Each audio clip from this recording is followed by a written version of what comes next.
Tu l'as sûrement déjà fait. Tu vois une application qui a l'air géniale. Elle promet de t'aider à mieux dormir, à mesurer ton rythme cardiaque, à booster ta productivité et à nettoyer ton téléphone et en un clic, tu l'installes.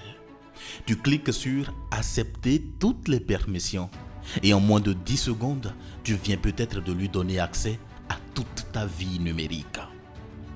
On ne se rend pas compte, mais derrière chaque bouton accepter, il y a parfois un contrat invisible. Un contrat où toi, l'utilisateur, tu offres bien plus que ce que tu reçois. Et dans cette vidéo, on va voir ensemble ce que tu as réellement autorisé, ce que ces applications collectent sans que tu ne t'en rendes compte et surtout, comment reprendre le contrôle.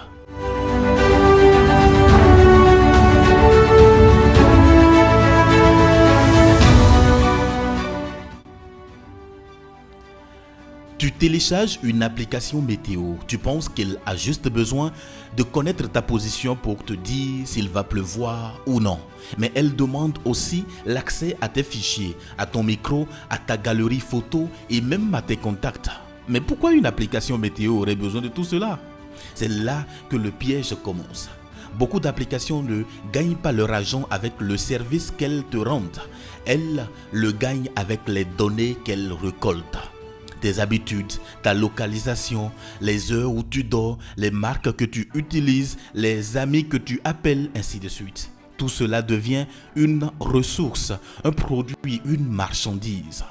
Et souvent, cette collecte se fait avec ton accord, un accord que tu as donné sans le lire. Chaque fois que tu cliques sur autoriser, tu ouvres une porte et parfois derrière cette porte, ce n'est pas juste une entreprise qui t'observe, mais tout un écosystème de revendeurs de données, de publicités, voire de hackers qui rôdent en silence.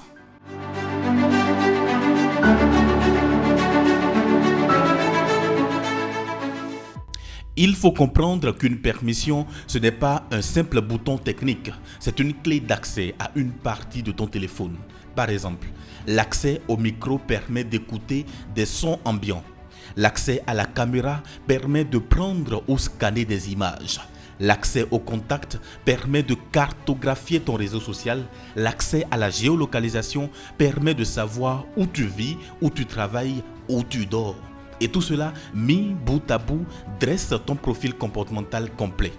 Certaines applications revendiquent ces données à des entreprises publicitaires, d'autres les utilisent pour orienter des publicités beaucoup plus ciblées. Et certaines, plus douteuses, peuvent les transmettre à des acteurs malveillants sans même que tu ne le saches.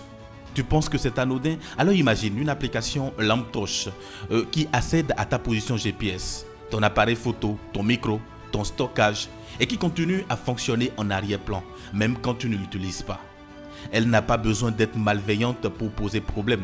Il suffit qu'elle soit négligente et tes données peuvent s'échapper sans bruit.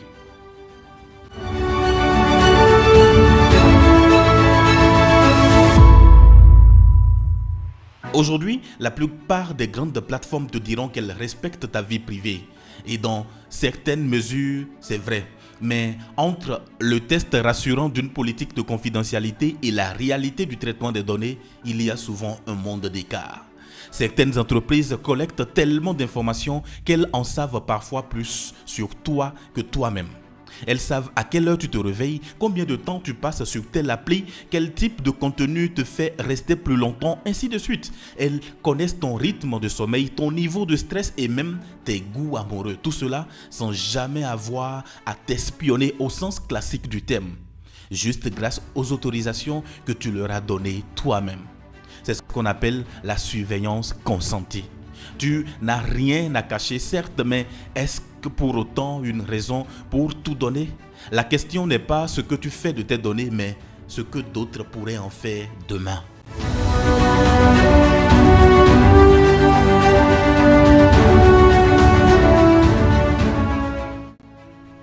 La bonne nouvelle, c'est qu'il existe des gestes simples pour limiter les dégâts.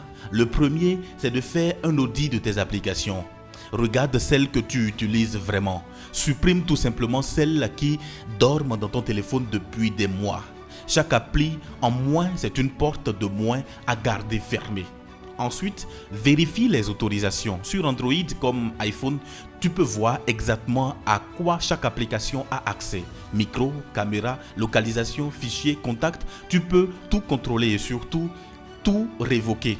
Ne laisse l'accès qu'aux fonctions nécessaires pour l'application. Par exemple, une appli de photo n'a pas besoin de ton micro, une appli de notes n'a pas besoin de ton GPS et une appli de météo n'a pas besoin de tes contacts. Active aussi la demande de permission à chaque utilisation. C'est un peu plus contraignant, mais au moins tu sais quand une application te demande quelque chose. Enfin, n'oublie pas la règle d'or. Lis toujours les avis et la réputation du développeur avant d'installer quoi que ce soit. Une minute de vérification peut épargner des mois de stress.